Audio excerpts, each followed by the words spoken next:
నమస్తే welcome to our channel నేను పద్మిని ప్రస్తుతంతో పాటు సీనియర్ జర్నలిస్ట్ భరద్వాజ్ గారు ఉన్నారు మాట్లాడదాం సార్ నమస్తే సార్ ఆంధ్రప్రదేశ్ రాజకీయాల్లో కీలక పాత్ర పోషిస్తుంది ఏది రాజధాని అనే అంశం డెఫినెట్ గా ఈ రాజధాని అంశం అనేది ఎన్ని మలుపులు తిరిగిందో ఓసారి అమరావతి ఓసారి రకరకాల ప్రాంతాలు ప్రభుత్వం మారుతుంది అక్కడ రాజధాని కూడా మారుతుంది డెఫినెట్ గా ఇట్లాంటి ఒక కన్ఫ్యూజన్ స్టేట్ లో ఎటకేలకు టీడీపీ ప్రభుత్వం కూటమి ప్రభుత్వం ఫామ్ చేసింది ఇప్పుడు ఖచ్చితంగా అమరావతి ఫిక్స్ అనే మాటలు వినిపిస్తున్నాయి కేంద్రం కూడా గ్రీన్ సిగ్నల్ ఇచ్చింది అలాగే బోల్డ్ అన్ని సంస్థలు కూడా రాబోతున్నాయి విద్యా సంస్థలు అనుకోవచ్చు అలాగే పెట్టుబడులు కూడా రాబోతున్నాయని చంద్రబాబు నాయుడు గారు చెప్పడం జరుగుతుంది ఈ మొత్తం అంశాలని అసలు ఎలా చూడొచ్చు ఇంకా హనీమూన్ పీరియడ్ ఇంకా జస్ట్ స్టార్ట్ అయింది ఇప్పుడే ఇంత భారీ లెవెల్లో కసరత్తులు జరుగుతున్నాయి పనులు జరుగుతున్నాయి ఎలా చూడొచ్చు సార్ చంద్రబాబు నాయుడు గారు ఈసారి ఆయన ముఖ్యమంత్రిగా బాధ్యతలు తీసుకున్న దగ్గర నుంచి చాలా అలర్ట్ గా ఉంటున్నాడు పర్టికులర్ గా దీనికి రీజన్ ఏంటంటే జగన్మోహన్ రెడ్డి గారి వైఫల్యాలని ఈయన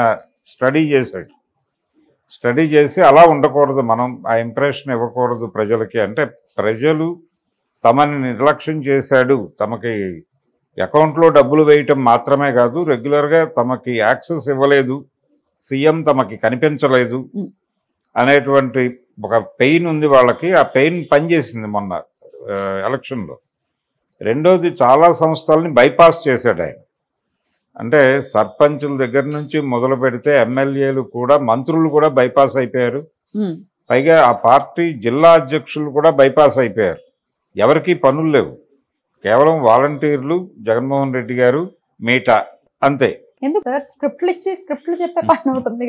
ఎవరు ఏ పని చేయలేదు అంటే సలహాదారులు ఉండేవాడు సలహాదారులు ఆయన వాలంటీర్లు ఆయన మీట నొక్కటం అనేది ఒకటే జరిగింది ప్రెస్ మీట్ లో మాట్లాడే మంత్రులు ఉన్నారు కదా సార్ ప్రెస్ మీట్లో వాళ్ళు గొడవ వేరు కానీ ఈయన ఎప్పుడు ప్రెస్ మీట్ పెట్టలేదు ఆయన 5 ఏళ్లలో ఎప్పుడు మీడియా ముందుకు వచ్చి ప్రెస్ మీట్ పెట్టడం ఇలాంటివి ఏం చేయలేదు ప్రజల దగ్గరికి వెళ్ళలేదు ప్రజల్ని అలో చేయలేదు కూడా వాళ్ళ పార్టీ జిల్లా అధ్యక్షులు కూడా సలహాదారుల దగ్గరికి వెళ్ళి ఒక్కసారి ముఖ్యమంత్రి గారిని కలపండి అని అడుక్కోవాల్సినటువంటి సందర్భం కల్పించాడు ఆయన అసలు మేజర్ గా మరి ఎవరికి ఉండేది యాక్సెస్ ఆయనతో సజ్జల రామకృష్ణారెడ్డి గారు ఇంకా కొంతమందికి ఉండేది అంతే అంతవరకే ఆ క్లోజ్డ్ సర్కిల్ వరకు మాత్రమే ఉండేది ఇంకా ఎవరైనా సరే ఇబ్బందులు పట్టమే మంత్రులు కూడా వాళ్ళ గుంటూరు జిల్లా పార్టీ అధ్యక్షుడిగా ఉన్నటువంటి డొక్కా మాణిక్యవర ప్రసాద్ గారు బహిరంగంగానే చెప్పాడు ఆ మాట మీడియా ముందే చెప్పాడు నన్ను ముఖ్యమంత్రిని కలిసి చెప్పమని నా దగ్గరికి చాలామంది విజ్ఞాపనలు పట్టుకుని వస్తారు నేను ఆయన్ని కలిసి 6 నెలలు అయింది నేనే ఒకసారి ఆయన చూడటానికి తిప్పలు పడుతున్నాను అని మీడియా ముందు మాట్లాడాడు ఆయన గుంటూరు జిల్లా అధ్యక్షుడు ఆయన ఆ తర్వాత రిజైన్ చేసి టీడీపీలోకి వెళ్ళిపోయాడు సరే ఇదంతా కూడా ఇది చంద్రబాబు నాయుడు గారు ఒక గుణపాఠంగా తీసుకుని చాలా యాక్టివ్గా ఉంటున్నాడు మొన్న పింఛను ఆయనే నేరుగా లబ్ధిదారులు ఇంటికి వెళ్ళి ఇవ్వటం మొదటిసారి కాబట్టి జరిగింది కదా సార్ ప్రతిసారి ఇదే పనులు ఉండరు కదా మొదటిసారి అయితే జనాలతో రెగ్యులర్ గా టచ్ లో ఉండాలనేది అయితే అనుకుంటున్నాడు ఆయన ఈ క్రమంలోనే ఆయన పోలవరం వెళ్ళాడు ఆ చుట్టుపక్కల గ్రామాల ప్రజల్ని కలిశాడు తర్వాత అమరావతి వెళ్ళి ఆ శంకుస్థాపన జరిగిన చోట మోకరిల్లి మరీ నమస్కారం పెట్టాడు ఆయన ఆ శంకుస్థాపన జరిగిన ప్రాంతానికి ఇవన్నీ అక్కడ కూడా జనాల్ని కలిశాడు ఆయన జనాలతో రెగ్యులర్గా కలవటం అలాగే మీడియా ముందుకు వచ్చి మాట్లాడటం ఇవన్నీ కొంచెం మనసు పెట్టి చెయ్యాలి అని అనుకుంటున్నాడు గతంలో ఆయన ముఖ్యమంత్రిగా ఉన్నప్పుడు కూడా ఎప్పుడూ అలా వ్యవహరించలేదు ఆయన మొదట ముఖ్యమంత్రి అయినప్పుడు మాత్రం ఈ జన్మభూమి పేరుతో జరిగేటువంటి కార్యక్రమాల్లో పాల్గొనేవాడు అలాగే అధికారుల్ని ప్రజల సమక్షంలో మందలించేవాడు ఇది ఆ పని కూడా ఇప్పుడు చేయట్లేదు ఆయన అధికారులతో కూడా చాలా జాగ్రత్తగా వాళ్ళ ఇగోస్ ఎక్కడ హర్ట్ కాకుండా పద్ధతిగా మాట్లాడుతున్నాడు ఇలా మారిన ముఖ్యమంత్రిగా చంద్రబాబు నాయుడు కనిపిస్తున్నాడు ఇప్పుడు ఇందులో భాగంగానే ఈ క్యాపిటల్కి సంబంధించిన ఈ మధ్య అంటే కూటమి అధికారంలోకి వచ్చాక పవన్ కళ్యాణ్కి అలాగే అంటే పర్టికులర్గా జనసేన పార్టీలో అమరావతి రాజధాని అనే విషయంలో భిన్నాభిప్రాయాలు ఉన్నాయని బయట కథనాలు మొదలైనవి ఇది వాంటెడ్గా కుకింగ్ స్టోరీస్ అనేది ఒక అభిప్రాయం ఉంది జనసేనకి టీడీపీకి మధ్య రాజధాని విషయంలో గ్యాప్ ఉంది అలాగే పవన్ కళ్యాణ్ కూడా సుముఖంగా లేడు అమరావతికి కుకింగ్ స్టోరీస్ ఎవరు కుక్ చేసి ఉండాలి స్టోరీస్ అంటే ఈ వీళ్ళ మధ్య స్ప్లిట్ రావాలి అనేటువంటి కోరికతో ఉన్న వాళ్ళు చేస్తున్నారు ఈ యాక్టివిటీ అనేది. మరి దాని గురించి వివరణ ఇవ్వాల్సిన అవసరం ఉందంటారా ఇరు పార్టీలు ఎవరైనా ఒకరు? లేదు అంటే వాళ్ళ పార్టీకి చెందినటువంటి ఒక నాయకుడు, జనసేన నాయకుడు ఒక ఆయన ఓపెన్ గానే అన్నాడు ఆ మాట. అంటే మిగిలిన ప్రాంతాలు నిర్లక్ష్యానికి గురవుతాయేమో, అభివృద్ధి అంతా ఒకే చోట మూసపోసినట్టు జరిగే ప్రమాదం ఉందేమో, ఒక్కసారి ఆలోచించుకోండి అని ఒక టోన్లో చెప్పాడు అతను.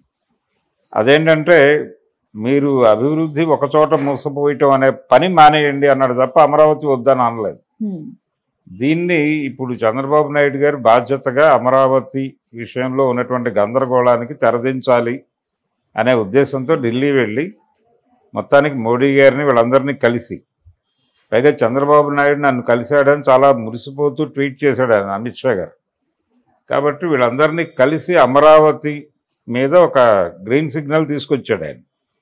తీసుకురావటం మాత్రమే కాదు, ఇప్పుడు అక్కడి నుంచి ఫండ్స్ మొబిలైజ్ చేయాలి, చేసి నిర్మాణాలు ప్రారంభించాలి. అయితే ఆయన మహానగర నిర్మాణం అనే కార్యక్రమం నుంచి కూడా బయటకు రావాలి. ఇప్పుడు ఆయన అప్పుడు చెప్పిన అమరావతికి ఆయన చెప్పిన టైం ఎంత, 35 సంవత్సరాలు పడుతుంది అన్నాడు.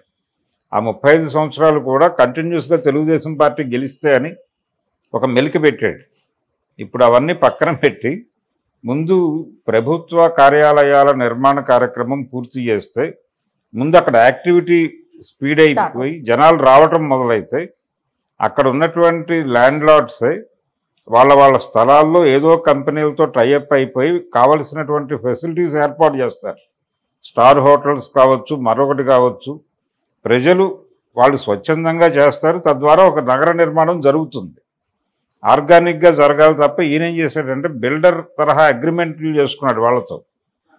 అంటే మనం ఒక స్థలం ఒక బిల్డర్కి ఇస్తే 60-40 లేకపోతే 70-30 రేషియోలో మీకు కొన్ని ప్లాట్లు ఇస్తాం, కొన్ని మేము అమ్ముకుంటామని రాస్తారండి. ఆ తరహా అగ్రిమెంట్ చేసుకున్నాడు జనాలతో చంద్రబాబు గతంలో. అవి ఎట్లాగూ క్యాన్సిల్ అయిపోయినాయి.